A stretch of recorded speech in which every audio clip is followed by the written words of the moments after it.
Senang banget bisa ketemu lagi sama teman-teman yang luar biasa. Hari ini, kita bakal merenungkan sebuah tema yang penting banget buat kita semua, iman yang gak cuma kelihatan, tapi berakar. Yuk, kita awali dengan doa. Tuhan, kami mohon, jangan biarkan iman kami hanya ada di permukaan. Tolong tanamkan firman-Mu begitu dalam di hati kami, supaya kami benar-benar hidup di dalamnya. Amin. Di Kolose 2 ayat 6-7, dikatakan begini, kamu telah menerima Kristus Yesus, Tuhan kita. Karena itu, hendaklah hidupmu tetap di dalam Dia. Hendaklah kamu berakar di dalam Dia dan dibangun di atas Dia. Hendaklah kamu bertambah teguh dalam iman yang telah diajarkan kepadamu, dan hendaklah hatimu melimpah dengan syukur. Ayat ini benar-benar jadi pengingat buat kita semua. Sering banget kita lihat, banyak anak muda yang kelihatannya rohani banget, aktif di gereja, pelayanan di sana-sini. Dari luar, mereka kelihatan super on fire. Tapi, begitu ada masalah datang, semuanya langsung berubah. Misalnya, pas gagal masuk kuliah impian, ditolak waktu melamar kerjaan, atau hubungan cinta yang sudah dibangun lama tiba-tiba kandas.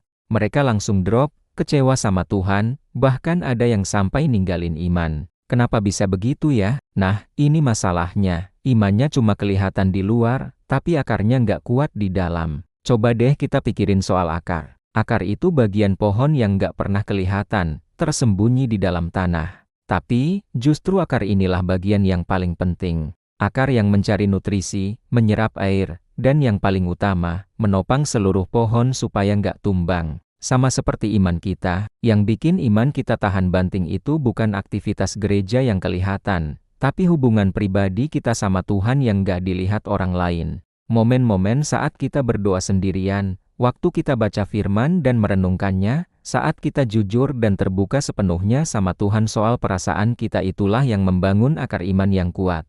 Bayangin deh ada dua pohon. Satu pohon kecil yang ditanam di pot bunga, kelihatannya sih oke-oke aja, cantik, daunnya hijau, tapi begitu ada angin kencang atau hujan badai, pohon itu bisa dengan mudah roboh, potnya pecah, dan tanamannya rusak.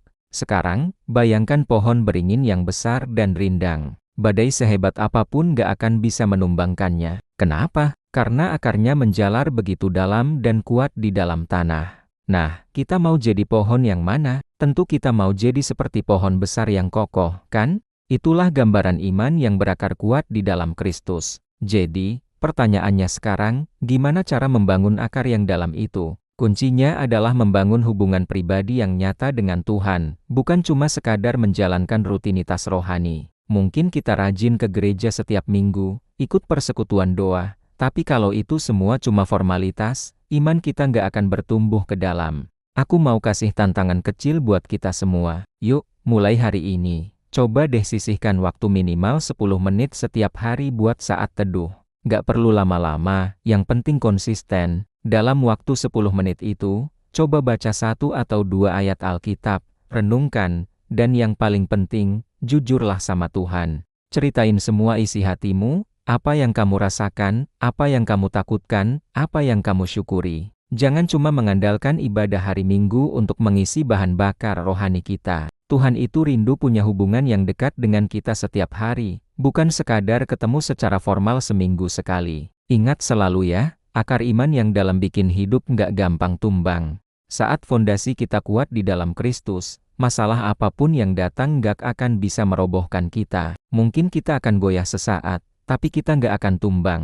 Iman yang teguh itu nggak datang secara instan, tapi tumbuh dari relasi yang intim dan konsisten dengan Tuhan Yesus. Mari kita tutup dalam doa. Tuhan, terima kasih buat firman-Mu hari ini. Ajar kami untuk setia membangun hubungan pribadi dengan-Mu setiap hari. Kami mau punya akar iman yang kuat, supaya kami siap menghadapi masa depan indah yang sudah Engkau siapkan bagi kami. Di dalam nama Tuhan Yesus, kami berdoa. Amin. Ingat teman-teman, proses ini memang gak instan, tapi konsistensi adalah kuncinya. Terus semangat membangun iman yang kuat. Terima kasih sudah nonton. Jangan lupa untuk like, komen, dan subscribe ya. Sampai jumpa di video berikutnya.